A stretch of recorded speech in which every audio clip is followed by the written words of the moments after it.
Welcome to UpYourStack Podcast. I'm your host, Noah Berk. I'm also the co-founder of OBO, an elite HubSpot solutions partner. Every week, we feature some of our favorite HubSpot app developers who've either built their applications on HubSpot or have integrated with HubSpot to help you get the most out of your HubSpot tech stack. And today, we have an awesome guest, Kyle, with Proposify. Kyle, welcome to the show. Noah, thanks for having me. Glad to be here. Yeah, man. It's great to have you here. And, let's just get right into it. What does Proposify do? So Proposify is proposal software. If people write business proposals, we're really made especially for teams. So, from mid-market companies to small businesses. But really, it's a lot of times teams need to put out these proposals. They don't have any standardization of content. Reps are kind of, flying by the seat of their pants and copying and pasting from old documents. So a lot of times this creates bottlenecks for businesses where proposals aren't getting out. They have no visibility into what's actually getting in prospects' hands, and they have no real control over it. So that's exactly what Proposify does, is helps them get that control and consistency so they don't have to worry about deals going dark. Yeah, absolutely. And so there's, I'll say software out there that does this. So why Proposify, in the first place? And without mentioning names, I'm sure a lot of people are used to using different type of software out there to either create proposals, create contracts, create forms, whatever the case is. So where did you see this opportunity in the marketplace? It started as far back as 2006. From what I remember, I was a 23-year-old designer working in an agency, and they had the junior designer, me, put out proposals to win a big contract. And I was using InDesign at the time. I was getting emailed Word documents from account managers, going and finding old case studies from CDs. This is as far back as we didn't have Dropbox. There was no Dropbox at the So time. using AOL Instant Messenger, Absolutely. We were Skype. That was what we were instant Skype, messaging on. Yeah. So, it was at that point, I think Basecamp was fairly new to market and we were starting to use it, some of us, for project management. I just thought there should be Basecamp for proposals because it is a unique use case. It isn't just, you really need like a document editor itself. You want them to look great, but you also need to be able to collaborate and not email back and forth files. That was sort of the genesis of the idea. And I really didn't do anything with it for many years. I started an agency. We were called Headspace, and we were very small, 10 person agency, give or take. But over the years, we started to develop different product ideas. It was like 2009 to 2012. We were getting into SaaS and trying out some different ideas. And I just sort of dusted off the old proposal app idea. We heard about this local pitch competition, or it was called Demo Camp, where you could stand up and present an app to an audience at the local university. And so that's where we basically cobbled together this prototype with duct tape and bubble gum, barely functioning. But that was where I first sort of got it out there. And I found that people were coming up to me after the pitches, and they were saying, wow, I write proposals. That is a huge problem. I would pay for something that made that easier. So that was really the confidence to be able to continue on with it and sort of grind through those early startup days where you're just trying to get from 0 to 1. Yeah. Tell me a little bit more about those early startup days. So how, in this marketplace, how did you gain traction? So it was about 2013 when we first launched the initial app. And there wasn't really a lot at the time that was doing specifically proposal software. There was a couple. Most people were just using Word, InDesign, Google Slides, that kind of thing, PowerPoint. Funny enough, today, most people are still using those types of tools. But I think what helped us get off the ground was we were able to bootstrap it through our agency. So we had some time to be able to tinker with it and get it in front of people. We didn't raise money right away. But, when we put it out there initially, people were confused. They were like, why would I use this crappier version of Photoshop, essentially is what it was. But they didn't really see that it wasn't really about the design editor. Yes, the proposal needs to look great, but it was really about the workflow and improvements in the efficiency of it. So it really took us time to find product market fit. And we were just barely trying to stay afloat, keep our agency running while I was doing this 50% of the time. And we were able, luckily, to find a grant program that was able to help cover some of the costs of an in-house developer to be able to focus on it. So finally, around 2014 was when we raised a seed round of funding, sold off our agency, and we were able to just go full-time into it. And then later that year, we started to really find product market fit and to start to scale and get traction. So how hard was it to run two things at once during those early years? Insanely hard. And I don't know if I would have the same risk tolerance today that I had back then. We were just we were barely making enough to pay our staff, pay ourselves, keep Yeah. our mortgage paid and all that kind of stuff. So it was very hairy. And there was just no guarantee of Proposify succeeding either because we had essentially no revenue. So it really required a leap of faith to just keep going with it, even through the uncertainty of just not knowing, is this ever going to work? Yeah. And I think that's a lot of entrepreneurs in general. Will it work? And luckily for you, you had your agency to keep the lights on. A lot of other people maybe didn't have it. It's interesting. I talk to a lot of entrepreneurs. I say, don't poo-poo the service business. That can afford you the time to really figure out product market fit if you are trying to build a software or a SaaS business. And you kind of followed that to a T. Or even a full-time job, right? I think the Zapier Yeah. guys, if I remember their story, they were three guys who were working at other places and doing it as sort of like a weekend project, an evening project. So any way Yeah. that you can just be able to, time is really what you need. And that's why startups die, is because they run out of money and they run out of Correct. time. So anything that you Yeah. can do, run a service business, do consulting work on the side, whatever it happens to be to keep the lights on, that's really what it takes. There's very few startups that are able to just start making money on day one. It requires, in our case, it was 17 months from when we first launched the MVP Wow. to when we were really at product market fit and starting to double revenue every month. So talk to me about that product market fit. Who are your customers and where did that traction really start expanding in that? Will you go from 17 months later, obviously overnight success? I'm sure, Kyle, based upon what you shared from the beginning. But where did that traction really come from ultimately in the end? Like, how did you start really getting getting those customers? Well, it was a lesson that I learned from running an agency that I was able to take and apply to Proposify, which was, I Yeah. think, the reason our agency never really took off. One of the reasons, other than the fact I didn't know how to run a business and it was my first time, was the fact that we didn't really have any niche. We weren't specific on one industry or, one, no company outside of where we live, which is a small city in Canada, would hire us unless we had a pre-existing relationship because we weren't specialists in anything. And Mm. so I always kind of knew that and regretted not niching down when I ran an agency. And so I wanted to not make that mistake again with Proposify. And so from day one, we were like, small digital agencies, that's what we're made for. That's the market I know. I've been in that world. I don't know what governments do or what huge organizations do. I just know what small digital agencies do. And so I think that was a big reason behind our early success, was that I was able to speak the language of small digital agency owners, build content for them, build proposal templates for them, and just know exactly, and sponsor their events and know where they go and what they read online. So that specialty really helped us scale in the early years. And of course, we've sort of broadened and diversified over time.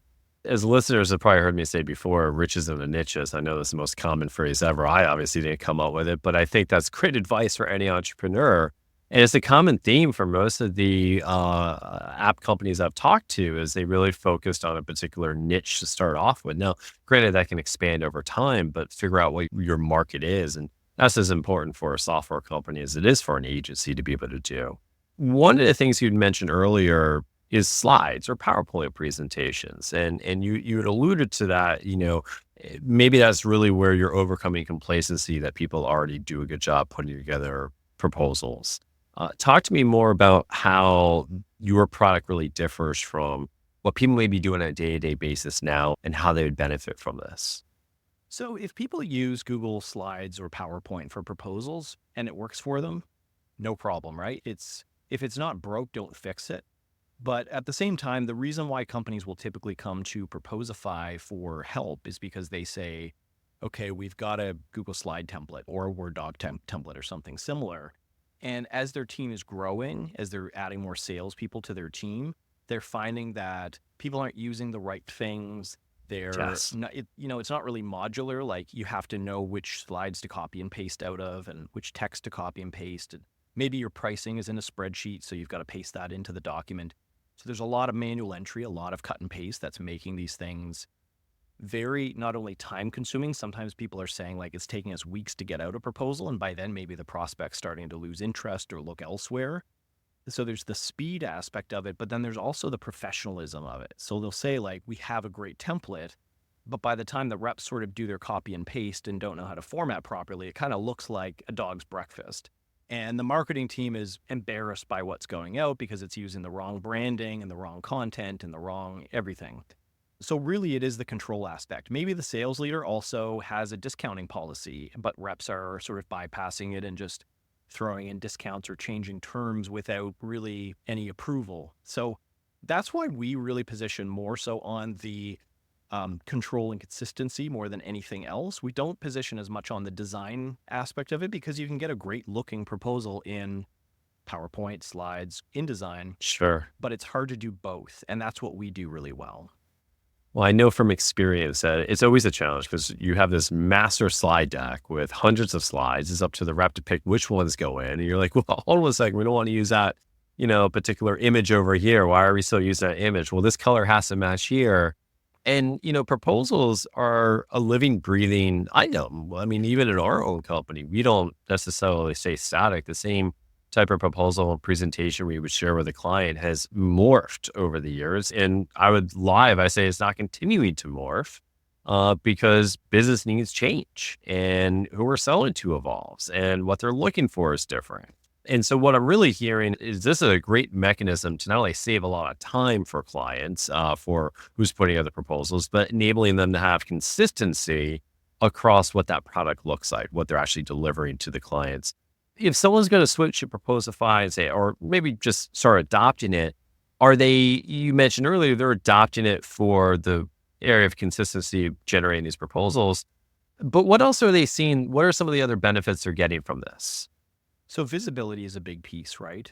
If you have ever sent a proposal in a PDF, you know that you attach it to your email, you send it out the door, and then maybe you don't hear back from the client. Yeah. They don't, they ghost you. Being able to sort of see, not only did they open it, but did they actually read it? Like which sections did they go to? Did they spend 6 minutes on the terms and conditions page? Did they go straight to the pricing only and then not look at anything else? So it's that visibility, those analytics and metrics that I think our customers like the most. They don't often come to us for that, but they say that's really the sticky factor. And the thing that keeps them coming back to it is that they just can't do without that. I don't know how we go back to just not knowing, did the client interact with it at all? So I think that's a really big piece of it, as well as just the collaboration, the integration with your CRM. So HubSpot, Salesforce, other CRMs, being able to not have to duplicate effort every time. So as the proposal changes stages, it updates the opportunity stage, the contact data stays in sync. That is a really big piece as well, as the integration and the data flow between platforms. So how do you differentiate in the marketplace from competitors? We did talk about complacency. People are just using like Google Slides or Microsoft PowerPoint, but how do you differentiate from competitors and what really kind of separates your product? And I don't want people to be confused with CPQ solutions or full contracting solutions. Like maybe you can even talk a little bit about where your product fits into that mix as well. Yeah, great question. Because there certainly are CPQ solutions out there. Conga's a big player in the enterprise. And of course, HubSpot has a CPQ solution. So I can see ourselves moving into that space eventually. There are some plans to eventually introduce our own CPQ add-on. But for now, Proposify is very much proposal, quotes, and e-signatures. So if you're using it with a sales team or a marketing team, that's really what it's best suited for. There are direct competitors out there. I know PandaDoc, Quiller, Better Proposals are ones that come to mind. I would say where we kind of, we're all very similar, of course, but I'd say where we shine, Proposify does, is if you want your proposal to just look completely custom branded, so have full control to just make it do whatever you want. I would say ours is the best at that.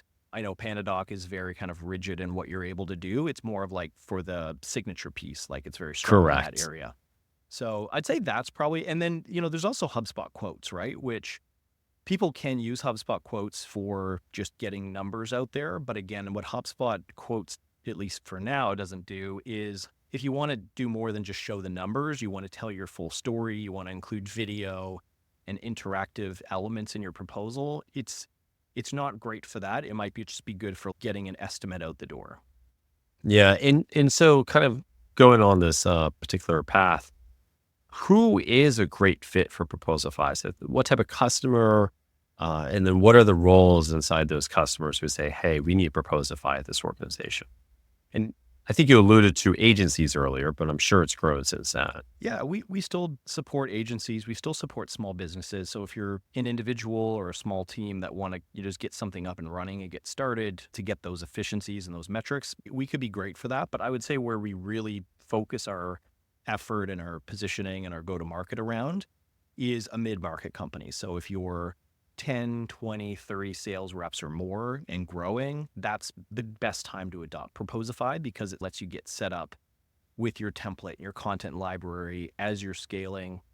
And what the kinds of industries that we typically are seeing, although there's a very broad, diverse range of businesses, definitely the professional services space. So it could include marketing agencies, but also can include IT and consultancy and accounting is a big vertical for us.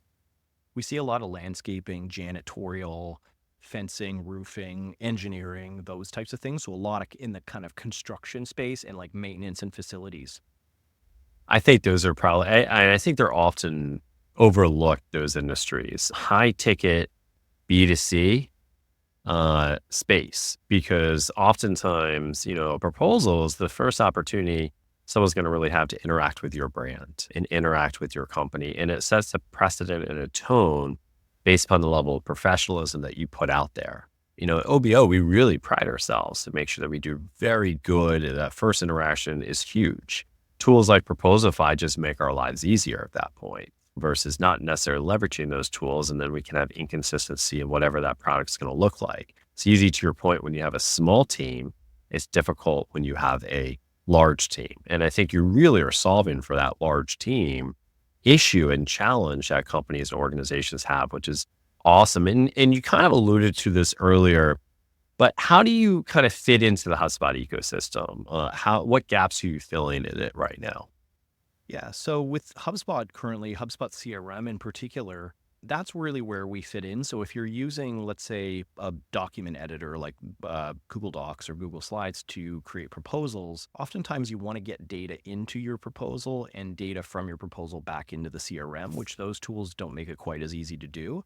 So we actually have a HubSpot widget and we embed the editor right within the CRM. So if you want to keep your reps staying within HubSpot and not have to leave and go to some other tool, that's really great for that. You can sync it with your deal. So you can basically say, hey, when I generate a proposal, I want to create a new deal, or I want to link it to an existing deal. And then maybe as your proposal gets sent and viewed and signed, it's updating the stages of the CRM. So, as soon as your proposal gets signed in Proposify, it's going to move that deal to a one state and, that's going to update your records. So it really fits in well with a sales workflow. Yeah. And the whole reason people get something like HubSpot is to be a force multiplier. They're trying to enable their team to get more done in less time than what they're doing right now. And Proposify, I feel like, really fits that narrative of we're going to be a force multiplier for your sales team. We're going to save them time, less entry work, less work throughout the whole entire sales process, visibility, and just the fact you have that editor capability within HubSpot, because a number of times we hear from clients as a company who implements HubSpot, I want to keep them in HubSpot is almost every call these days. Like, how do we keep them inside one application? Was this an evolution within HubSpot? Like, how did it start your integration into kind of where it is today versus where will it be in the future? Yeah, we started integrating with CRMs pretty early. I think, though, that Salesforce was a big driver in the earlier days, especially as we try to move up market and bigger companies started looking to adopt us. If it didn't fit really well within the Salesforce ecosystem, it was virtually impossible to get them to buy in. But I think that the Salesforce integration in a lot of ways informed the HubSpot one, because it was around throughout that period, around that time, that HubSpot started to really up their game when it came to CRM. They started as a free CRM. Obviously, they were well known as a marketing platform, but they're now at the point where they're starting to beat the snot out of Salesforce, and lots of companies are moving over to them. So, in a way, we got to thank Salesforce for sort of pushing the market forward and pushing HubSpot forward, even to the point where now internally within Proposify, we are next year moving from Salesforce to HubSpot CRM. And just adopted like the marketing platform, and our new website's built off of it. So HubSpot's strategy is really smart about just that land and expand approach. And I think that our bet is that HubSpot's always going to continue to go really broad, but not super deep and only deep in certain things. And so that's where I think something like Proposify can always fit well within the HubSpot ecosystem, because we're just going to go deeper in our niche than HubSpot likely will. Yeah, and I agree with that. And I think it's something that HubSpot definitely puts out there. So looking for companies like yourself and organizations to really kind of own a particular area, to fill in those gaps and provide that next level of capabilities that HubSpot itself may not offer. So what is the future of Proposify? What does the future roadmap look like? And then how is AI going to play a part in it? Yeah, these things are all very much top of mind for us right now. We're in the process of rolling out a 3.0 version of Proposify. So we just launched Proposify 3 in beta about a month ago at the time of this recording, so midsummer, which is really the platform that everything else is going to be built on top of. We're just about, in fact, by the time this airs, it will have been rolled out, is essentially like an automated workflow builder. So think like Zapier, but built within Proposify, where you can basically say, like, when this thing happens, make this thing happen, make it work with all your third parties, create really true automation within the platform itself. These are all the things that we're going on right now. And I think in the future, where we want to go is our vision is built on 3 core pillars, which is one, we're going to go enterprise. So we're going to continue to move up market until we can serve the largest of businesses. We're going to become a multi-product platform. So you talked about CPQ just a little bit earlier. Yep. We want to build modular add-ons, because not everybody who comes to us necessarily needs a CPQ solution or necessarily a sales enablement or RFP or contract lifecycle management solution. But these fit really well into our ecosystem and they're one-step adjacencies. So it makes a lot of sense for us to expand the platform without making it bloated and doing too much. So just sort of letting people choose what you need to add to the core platform. Is AI a part of this? I know AI is pretty much everything is AI these days. Absolutely. So AI is the third pillar, and that may or may not be surprising. I almost hate myself for saying it, but the thing that I keep saying both like to myself and to the staff is, yes, AI is hot and it's exciting, but a year ago or two, so was Web3, so was Metaverse. Right? So I don't see it as much as jumping on bandwagons as much as saying AI is here to stay. It's not going anywhere.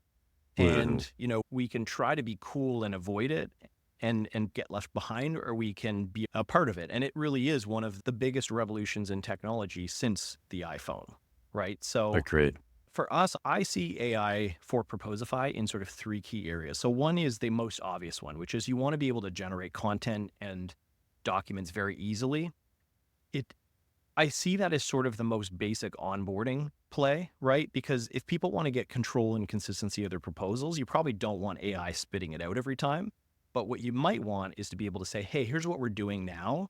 Make it better and make it more branded to us and, just get up and running a lot faster. And I think AI can solve that problem pretty well. But then I see where us going in the future is, if you want to send your proposal internally for approval because you don't want it to go out with errors, well, that's a great job for AI to solve. AI should be able to scan it and go, this doesn't meet your brand standards. This is using outdated content. Do you want me to clean it up for you and fix it before it goes out? But the third one is really interesting, which is, I think it's probably the next level of AI, which is more the predictive AI. So that's where we're going, okay, you've sent this proposal to somebody, they forwarded it to their CFO. Here's how that person is probably going to influence the deal. And here's what other types of companies that use Proposify are doing in this situation to be able to multi-thread or get that deal across the line. So it's really kind of showing you what is likely going to happen with the millions of data points going through our system. I think those are all fantastic things you guys are working on. I like your philosophy. I like your approach to it. I get asked about AI all the time, and I equate it to no different than a spell check in a word processor. If you're a word processor, you're going to need spell check. If you're a software company, you're going to eventually embed AI into it, not necessarily as a standalone product, but something that assists your customers to do and get more out of your existing solution. So it sounds like exactly kind of what you're working on, and really exciting opportunities around it as well, in terms of making life easier for the sales rep, making life easier for the organization, and goes with your vision of that consistency for the presentation that's going to be sent to that customer to make life easy. While I have you here, Kyle, any advice you have for entrepreneurs who are thinking about starting our own company. Now, granted, you did give some really good advice earlier. So listeners, if you remember what Kyle said about how he picked something, I won't say niche and put it in your words, but anything else? Yeah, there. Niche, solve a big problem for sure. Scratch your own itch. I think these, this advice has been given before. I just wrote a post on LinkedIn actually yesterday because we celebrated our 10-year anniversary as a company. We've been around now for 10 years. And so we shared 10 lessons. And I won't share all of them necessarily here, but I think, ones that come to mind are, I think a lot of times entrepreneurs put pressure on themselves to have this big, massive vision that's going to be $1 billion company from day one. And they try to raise money sometimes from VCs who say, well, what's your big vision? How are you going to be $1 billion company? And it really took me, I think, 10 years to have this vision. I think there's something to be said for find a really painful problem that other people have, solve it really well, and repeat that over and over again until you have a big company that has a lot of revenue. And let the market inform your vision, right? Did Steve Jobs know about the iPhone in 1980? No.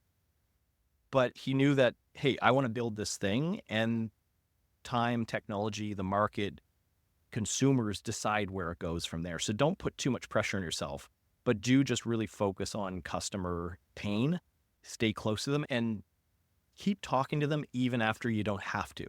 That's probably the last big piece of advice I would give is you have to talk to customers a lot in the early days to just get something good off the ground that they use.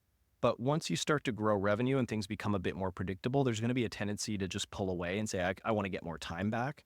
And every time I've done it, it's always bitten me. It's sort of like the entrepreneur version of brushing your teeth or exercising or stretching. There's good reasons not to do it. Like, I don't feel like it. I don't have time. But it's just good for your long-term health.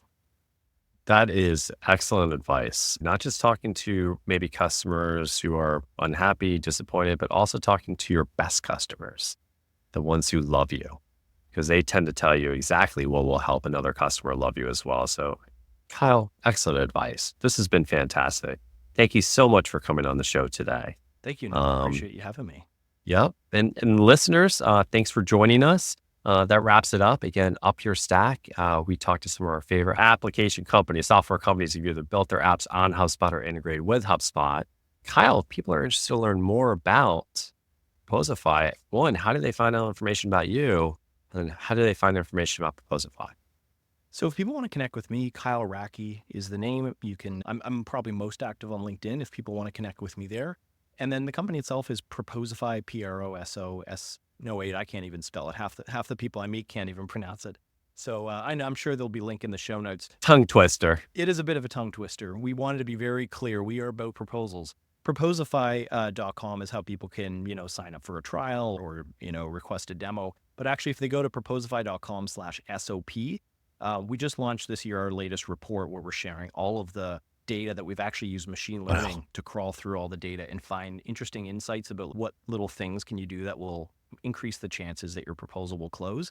We call it the state of proposal. So proposify.com/SOP to get the free report. Awesome. Thanks again, Kyle. And if you're interested in leveling up your own HubSpot, feel free to reach out to the obogroup.com. Again, a HubSpot Elite Solutions partner. Again, thanks for joining. Hope you had fun. Thanks.